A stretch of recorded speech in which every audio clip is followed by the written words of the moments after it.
Today, a special episode of Live 5 Deep Dive. I'm sitting down with morning anchor Shelbey Roberts to talk about our brand new streaming show, Noticias Cinco Plus. That is obviously our Spanish program. Shelby, how'd I do? My Spanish is terrible. Did I get it? Pretty good. Technically, Noticias Cinco Plus, There we go. if you wanted All to be fancy. Well, here, let's do this here while I got you here. Let's go ahead and change the branding. If The I can big find- unveil? Oh, yeah, we got to get the, here we go. We'll go back and then, here we go. Let's go. And shout out to the hardworking team that made this all happen. Hold on. We're almost there. Bazinga. There we go. There you go. Wait, Shelby, we got one more thing. One more thing for us. Hold on. Okay. Pink is our vibe here. Are we changing? There we go. Only the best here with we're Nick ready. Reagan. Now we are absolutely ready. All right. Shelby, walk me through the show. This is a brand new show. We don't have a lot of Spanish programs out there for folks. What's the format and just what's going to be like the whole situation? Yeah, so we're really excited. The team here working really, really hard, really since December to get Noticias Cinco Plus up and running. The goal, like you said, accessibility as well as being able to share these resources with our Spanish-speaking community members. Like you said, there are some avenues for folks that only speak Spanish to get news, but I'm really, really grateful that our management team, as well as the rest of the members of the Noticias Cinco Plus team, myself, meteorologist Shelbey Roberts, Maya Brown, and Maitane Orwe, who are serving as the reporters as well. We're all coming together to say, look, there is a need, there is a news hole. We can fill that because we've got the talent. And we want to work alongside the community members to bring them news that matters to them in their community, in their own language. Yeah, in a way that they can understand. Because we do all this news gathering every day, but then sometimes some of it ends up on like Telemundo, and that's how people in our own community are getting the information that we are creating and generating and gathering. And so to be able to have our own program, to put it into words that they can understand, I think is really great. And what I think people don't understand is we actually have a pretty large Spanish-speaking community in South Carolina. It's something like 8%. It's like the third largest demographic group in the state, obviously behind white and black, but then the Hispanic community, and that number is only growing. I mean, I think from 10 years ago, it was like 5%. Now we're at 8% of the population. So it just continues to grow. And there's also a lot of Spanish history here.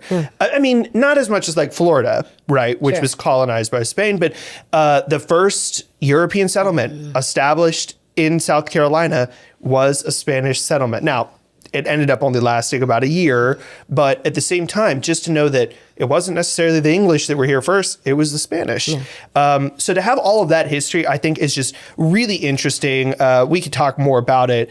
To that point, I mean, you're giving some good context, obviously, in colonial times as well, but fast forward to today, you were mentioning the 2010 numbers, but even now, U.S. Census data was talking about somewhere around 2023, some of more inland communities. So we had Somerville, Goose Creek, North Charleston, Ladson. Those communities are actually seeing anywhere between about 10% to about 14.8% of Hispanic community members. Obviously, not all of them speak Spanish, but we do know that there are a lot of them, a lot of immigrants. So to be able to have this program, to be able to say, look, we want to work with you all as the Low Countries news leader to gather information, content that matters to you, and bring it right to your doorstep without you having to go to a bunch of different news sources has been really, really a blessing and really a privilege to be able to be a part of that. Yeah, there's a really interesting sort of breakdown of where everybody comes from. Obviously, immigration is the big thing. About 10 years ago, the majority of the Spanish-speaking population here, the Hispanic population, was Mexican, Puerto Rican, and Cuban. Now, in the last 5 years, I haven't seen updated numbers, but I just know from like anecdotal conversations, even with our own reporters, is that we're seeing a lot more Venezuelans. We're seeing more South Americans, and I think the Puerto Rican number also continues to grow as well. North Charleston has the police department has like a whole operation where they go down to Puerto Rico. Community outreach as well. Trying to bring folks back here to join the force. One thing that I tried to emphasize the last time I had Maitane on the podcast, I talked to her about the situation in Venezuela, is that I was trying to emphasize that we have such a deep bench of cultural perspectives, which includes a bunch of people in our newsroom who can speak Spanish. I'm not one of them, obviously, but you are.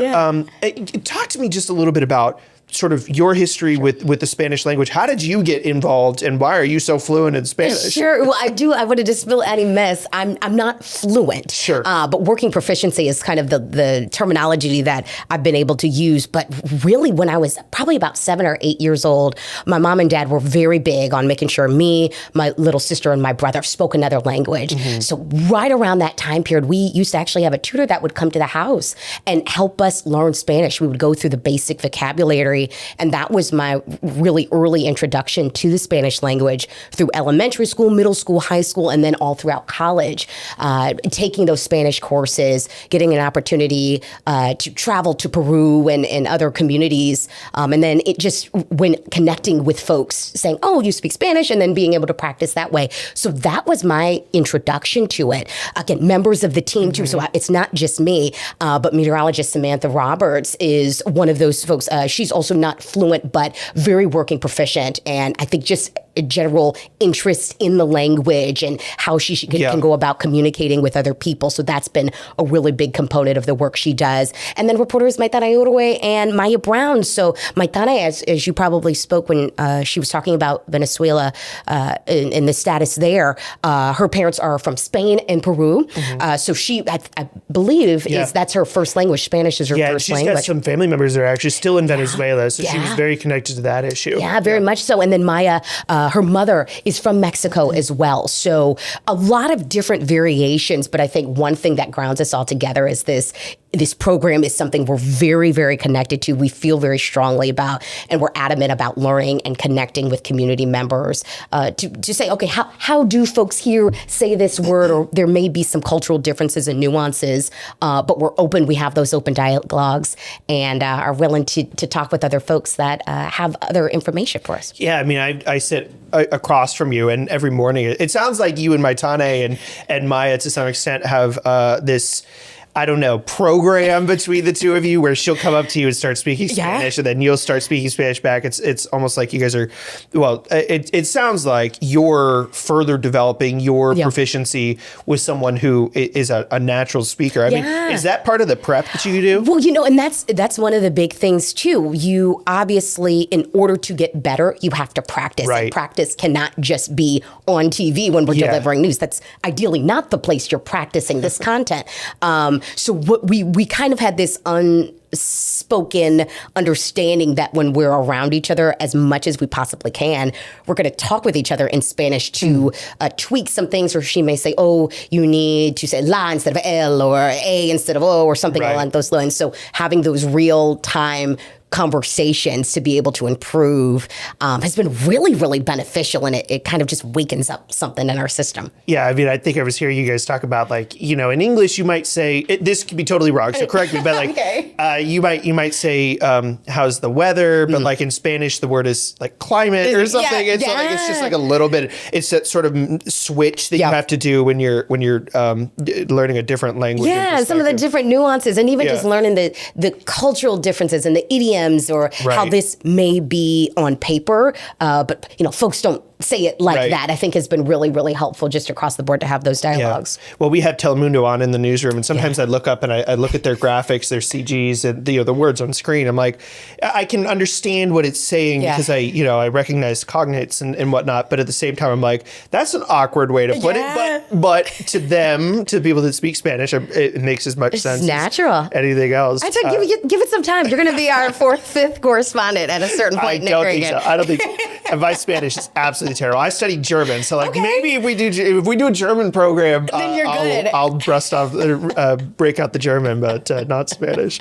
I also just want to point out that I think it's great that we always talk about cultural groups as if they're one thing, right? And so when you talk about Maitane having connections to South America and Spain, and Maya having connections to Mexico and all of that, I think that it's great to remember that, yes, it's a Spanish community, they speak Spanish, but like it's not a monolith. Absolutely. So to have that wide bench, again, I think is so important for the perspective that our reporters bring, right? It really adds, it adds to that, right?